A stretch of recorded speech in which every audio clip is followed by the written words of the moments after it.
ധന്യെ Abraham Lincoln India സമുദ്രത്തിലെത്തിയെന്ന്. Sir അങ്ങനെ മരിച്ചു പോയില്ലേ? മരിക്കില്ല ഒരിക്കലും എന്ന് പറയാറില്ല. അതുപോലെ ഒന്നും അല്ല. അതെ അതെ, മരിച്ച ചരിത്രം കേട്ടിട്ടില്ല അല്ലേ? അതല്ലിത്. ഞങ്ങളിലൂടെ ജീവിക്കും. ഓക്കെ അങ്ങനെയാണല്ലേ. പക്ഷെ ഇതല്ല, ജീവിച്ചിടുന്നു മൃതിയിൽ എന്ന് പറഞ്ഞ ആ മൃതി അതുമല്ല. ഏബ്രഹാം ലിങ്കൺ ഞാൻ പറഞ്ഞത് 100% ശരിയാണ്. ഇന്ത്യ സമുദ്രത്തിലെത്തിയിരിക്കുന്നു. സൗത്ത് ചൈന സീയിൽ നിന്ന് അത് ഇന്ത്യ സമുദ്രത്തിലെത്തിയിരിക്കുന്നു. അടുത്തതായിട്ട് പോകുന്നത് ഇനി ഇറാൻ്റെ തീരത്തേക്ക് പോവുകയാണ്. ഇറാൻ്റെ തീരം. ഈ ഏബ്രഹാം ലിങ്കൺ എന്ന് പറയുന്നത് സമാധാനത്തിൻ്റെ ആളായിരുന്നു. പക്ഷേ ഈ ഏബ്രഹാം ലിങ്കൺ അമേരിക്കയുടെ നമ്പർ 1 പടക്കപ്പലാണ്, വിമാനവാഹിനി കപ്പലാണ്. പോയിരിക്കുകയാണ് ഇറാനിലേക്ക്. ഇറാനെ വളയാൻ വേണ്ടി പോയിരിക്കുക.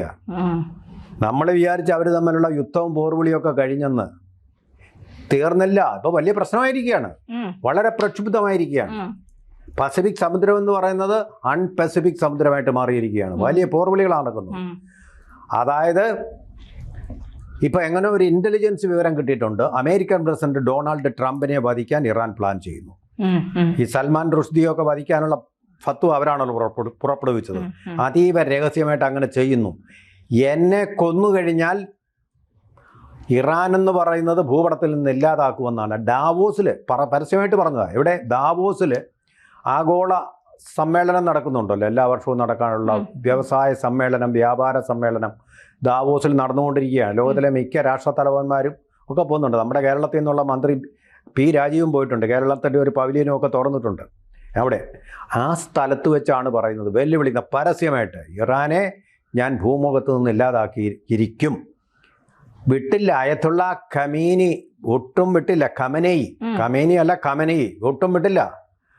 പറഞ്ഞു, കഴിഞ്ഞ ഒരു തവണ നിങ്ങൾ ജൂലൈയിൽ നിങ്ങൾ ഇവിടെ യുദ്ധത്തിന് വന്നപ്പോൾ ഞങ്ങൾ വെറുതെ വിട്ടു, ഞങ്ങൾ അങ്ങ് സഹിച്ചത്. പക്ഷേ ഈ പ്രാവശ്യം വന്നു കഴിഞ്ഞാൽ ഞങ്ങളുടെ സർവ കരുത്തും സമാഹരിച്ചുകൊണ്ട് അമേരിക്കയെ ഞങ്ങൾ ചുട്ടുകളയും. ഇതാണ് പറഞ്ഞിരിക്കുന്നത്. വാക്കുകൾ ഇതാണ്, ശക്തമായ വാക്കുകളാണ് ഇരിക്കുന്നത്. ഒരാൾ പറയുന്നു ഭൂമുഖത്തൊന്ന് നീക്കുമെന്ന്, മറ്റേയാൾ പറഞ്ഞിരിക്കുന്ന അമേരിക്കയെ ചുട്ടുകരിക്കും എന്ന് പറഞ്ഞാൽ രണ്ടും കൽപ്പിച്ചാണ് ഈ രണ്ട് രാഷ്ട്രങ്ങളും. വളരെ സങ്കീർണമായിരിക്കുകയാണ്. ഇതുകൊണ്ടാണ് ഡൊണാൾഡ് ട്രംപ് പറഞ്ഞത് ഗ്രീൻലാൻഡിൽ സൈനിക നീക്കം നടത്തുന്നില്ല. കാരണം എന്താ? ഇറാനിലേക്ക് സൈനിക നീക്കം വേണ്ടി വരും. അതാണ്, യുദ്ധം ആസന്നമാണെന്നാണ് അർത്ഥം. ഇന്ത്യക്കാരെല്ലാവരും പിന്തിരിഞ്ഞു പോരാൻ വേണ്ടി നമ്മൾ നിർദ്ദേശം കൊടുത്തിട്ടുണ്ട്. കുറേയൊക്കെ പേര് പോന്നിട്ടുമുണ്ട്. എന്തായാലും ഇപ്പോൾ വലിയ ഒരു യുദ്ധമുഖം തുറക്കാൻ പോവുകയാണ് ഇറാനകത്ത്. ഇറാൻ ശരി മരിച്ചാലും ശരി വിട്ടുകൊടുക്കുന്ന ഒരു രാജ്യമല്ല ഇറാൻ. ഇവിടെ നമ്മൾ നോക്കേണ്ട ഒരു കാര്യം, അറബ് രാജ്യങ്ങൾക്ക്, അതായത് UAE, Saudi Arabia, Qatar, Bahrain, Kuwait, ഈ രാജ്യങ്ങൾക്ക് ഇപ്പോൾ അമേരിക്കയോട് അത്ര വലിയ താല്പര്യമൊന്നുമില്ല.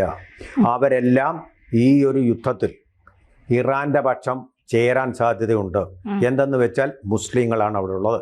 ഓഫ് കോഴ്സ് സുന്നി മുസ്ലിങ്ങളല്ല, ഷിയ മുസ്ലിങ്ങളാണ് എന്നുള്ളൊരു വ്യത്യാസം അവർക്കുണ്ട്. പക്ഷേ ഇങ്ങനൊരു യുദ്ധം വരുമ്പോൾ ഈ തുർക്കി പോലും ഇറാൻ്റെ പക്ഷം നിൽക്കാൻ സാധ്യതയുണ്ട്. കാരണം തുർക്കി, പാകിസ്ഥാൻ, സൗദി തുടങ്ങിയ രാജ്യങ്ങൾ ചേർന്നുകൊണ്ട് ഒരു ഇസ്ലാമിക നാറ്റോ സഖ്യം രൂപപ്പെട്ടിരിക്കുകയാണ്. അപ്പോൾ ആ ഐക്യത്തിൻ്റെ കൂടെ ഈ രാജ്യവും, ഇവിടെ ആണെങ്കിൽ ഏറ്റവും വലിയ ഇസ്ലാമിക് രാജ്യമാണ്, ഇസ്ലാമിൻ്റെ ഭരണം, കള്ളാവിൻ്റെ ഭരണം നടക്കുന്ന ഒരു രാജ്യമാണ്. അപ്പോൾ ആ രാജ്യം ഭൂമുഖത്ത് നിന്ന് ഇല്ലാതാവുക എന്ന് പറഞ്ഞാൽ അവർക്ക് നാണക്കേടാണ്, മതത്തിന് നാണക്കേടാണത്. അതുകൊണ്ട് മതപരമായിട്ട് തന്നെയുള്ള ഒരു യുദ്ധം നടക്കാൻ സാധ്യതയുണ്ട്. ആ തരത്തിലാണ് അവിടെയും വർഗീയത, നമ്മുടെ തെരഞ്ഞെടുപ്പിലൊക്കെ വർഗീയത എന്ന് പറഞ്ഞു, അതിനേക്കാൾ വളരെ വിനാശകരമായ വർഗീയതയുടെ വക്കിലേക്കാണ് അവിടെ പോയിക്കൊണ്ടിരിക്കുന്നത്.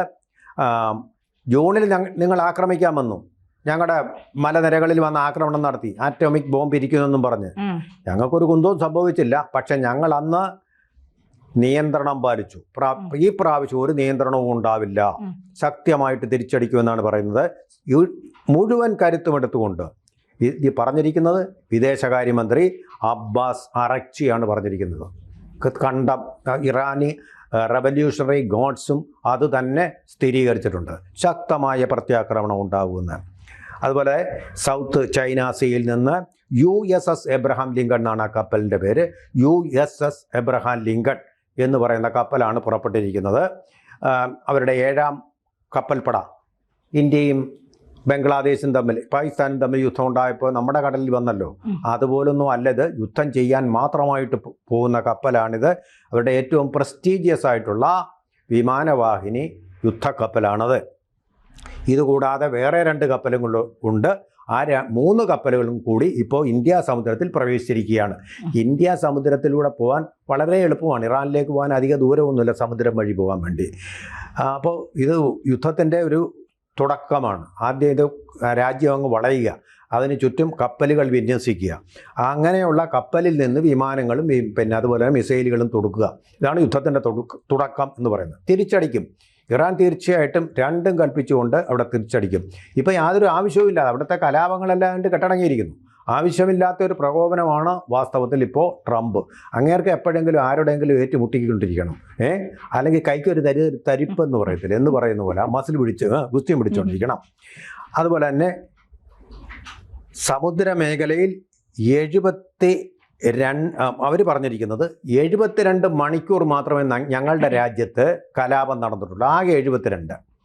അവിടെ കലാപം കെട്ടടങ്ങി. നിങ്ങൾ വെറുതെ ആവശ്യമില്ലാതെ ഈ കപ്പലുകളും കൊണ്ട് ഇങ്ങോട്ട് വരുന്നത് എന്തിനാ? അതുപോലെ തന്നെ ഈ 72 മണിക്കൂർ കഴിഞ്ഞുണ്ടായിട്ടുള്ള കലാപം എന്ന് പറയുന്നത് അമേരിക്ക ഉണ്ടാക്കിയ കലാപമാണ്, സായുധ കലാപം. അമേരിക്കയും അതുപോലെ ഇസ്രായേലും കൂടി സ്പോൺസർ ചെയ്ത സായുധ കലാപമാണ് അതിനുശേഷം ഇവിടെ നടന്നിരിക്കുന്നത്. ഇവിടുത്തെ ജനങ്ങളല്ല.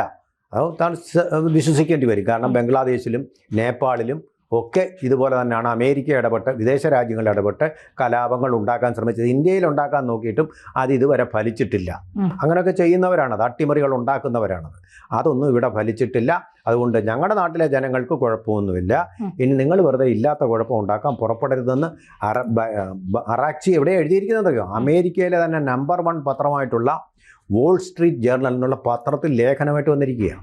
ലേഖനം എഴുതിയിരിക്കുക. അമേരിക്കയെ പ്രകോപിപ്പിക്കാൻ തന്നെയാണ് അറാക്ചി തീരുമാനിച്ചിരിക്കുന്നത്. ഞങ്ങളൊന്നും പേടിച്ച് പറച്ച് പോകുന്നതല്ല, നീണ്ട വിരട്ടൊന്നും ഇങ്ങോട്ട് വേണ്ട എന്നുള്ളത് തന്നെ. 2ഉം കൽപ്പിച്ച്. ഞങ്ങൾ ചെറിയ രാജ്യമായിരിക്കാം, പക്ഷേ ഞങ്ങളുടെ ചെറിയ ശക്തി ഉപയോഗിച്ചുകൊണ്ട് അവസാനം വരെയും ഞങ്ങൾ പൊരുതിയിരിക്കും എന്നുള്ളതാണ് പറഞ്ഞത്. പിന്നെ വോൾ സ്ട്രീറ്റ് ജേർണൽ അത് വന്നു.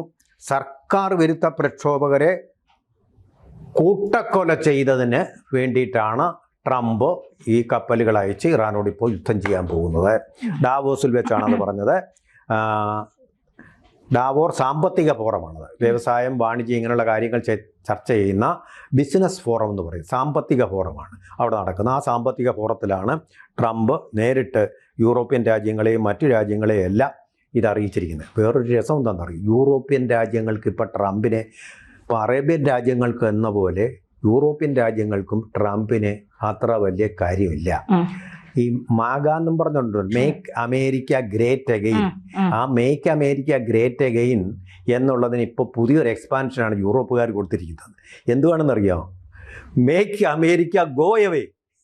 അമേരിക്കയെ ഇവിടുന്ന് പറഞ്ഞു വിടുക എന്നുള്ള ഒരു മുദ്രാവാക്യത്തിലേക്ക് എല്ലാവരും ഈ തൊപ്പിയിലുണ്ടല്ലോ, ചുവന്ന തൊപ്പി, അവരുടെ ടെന്നീസിൻ്റെ തൊപ്പി, ടെന്നീസിൻ്റെയും അതുപോലെ തന്നെ അവരുടെ കളികൾക്ക് അവരിടുന്ന ഈ ചുവന്ന തൊപ്പിയാണ്. ചുവന്ന തൊപ്പിയിൽ എഴുതി വെച്ചിരിക്കുന്നത് മേക്ക് അമേരിക്ക ഗോവേ, പോടാ അമേരിക്ക എന്നുള്ളതാണ് എഴുതി വെച്ചിരിക്കുന്നത്. ആ തരത്തിൽ യൂറോപ്പിൻ്റെ വികാരവും ഗൾഫിൻ്റെ വികാരവും എല്ലാം, അവരുടെ ജനങ്ങളുടെ വികാരം, ജനങ്ങളെല്ലാം അമേരിക്കയ്ക്കെതിരായിട്ടിരിക്കുന്ന ഒരു സന്ദർഭമാണ്. ഇറാനെതിരെ ആവശ്യമില്ലാത്ത ഒരു യുദ്ധം കൂടി വരുത്തിയിട്ട് സമാധാനത്തിൻ്റെ നൊബേൽ സമ്മാനം വാങ്ങാനുള്ള ശ്രമത്തിലാണ് ഈ മണ്ടൻ ട്രംപ് നടത്തുന്നത്. ഇതോടുകൂടി മിക്കവാറും അങ്ങേരുടെ കാര്യത്തിൽ അമേരിക്ക ഒരു തീരുമാനം എടുത്തേക്ക് വന്നാന്ന് തോന്നുന്നത്. കാരണം അവിടെയൊക്കെ പോയി യുദ്ധം ജയിച്ചിട്ട് വരാൻ പ്രയാസമാണ്. അവരേതെങ്കിലും തരത്തിൽ ഫത്വ പ്രയോഗിച്ചോ അല്ലെങ്കിൽ ഗറില്ല യുദ്ധം നയിച്ചുകൊണ്ടോ ഒക്കെ, അല്ലെങ്കിൽ ടെററിസത്തിലേക്ക് തന്നെ കൂടുതൽ ലോകത്തെ മാറ്റാൻ പര്യാപ്തമായ അനാവശ്യമായൊരു യുദ്ധത്തിലേക്കാണ് ഇത് വലിച്ചു കൊണ്ടുപോകുന്നത്. ഐക്യരാഷ്ട്രസഭയെ അദ്ദേഹം നിർവീര്യമാക്കിക്കൊണ്ട് അദ്ദേഹത്തിൻ്റെ നേതൃത്വത്തിലൊരു പീസ് കൗൺസിൽ അങ്ങ് ഉണ്ടാക്കുക. അപ്പോൾ അദ്ദേഹത്തിൻ്റെ ഇംഗിതമനുസരിച്ച് ലോകം പെരുമാറുമല്ലോ. അപ്പോൾ തന്നിഷ്ടക്കാരനായിട്ടുള്ള ഈ പ്രസിഡന്റ് ലോകത്തിന് 2026 ഒരു മഹാലോക യുദ്ധത്തിലേക്ക് നയിക്കാനുള്ള സർവ്വ സാധ്യതകളും ആണ് കാണുന്നത്. കൂടുതൽ വാർത്തകളും വിശേഷങ്ങളും നിങ്ങളിലേക്ക് എത്താൻ ABC മലയാളം സബ്സ്ക്രൈബ് ചെയ്യുക, ബെൽബട്ടനും അമർത്തുക.